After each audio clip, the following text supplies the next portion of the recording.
ভাবছিলাম লতার বাসায় যে উঠবো, কিন্তু দেখেন লতা ফোনে ধরতেছে না।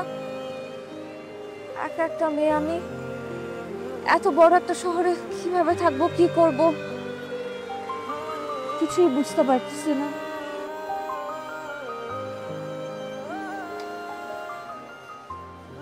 মাঝ সমুদ্রে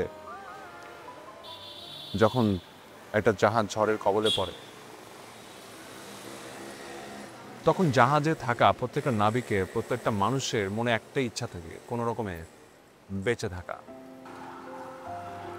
তারা হয়তো মনে মনে এটাও পণ করে ফেলে, যদি তারা বেঁচে ফিরে আর কখনো এই অন্তহীন সমুদ্র তারা পাড়ি দেবে না। কিন্তু দেখেন, যখন ঝড়টা থেমে যায়, জাহাজটা তীরে ভিড়ে, এরপরে কিন্তু ওই জাহাজটা আবার অন্তহীন সমুদ্র পাড়ি দিতে সাগরে নেমে পড়ে। এই যে মাঝখানে ঝড়টা, এই ঝড়টা ওই প্রত্যেকটা নাবিকের জীবনে একটা অভিজ্ঞতা মাত্র।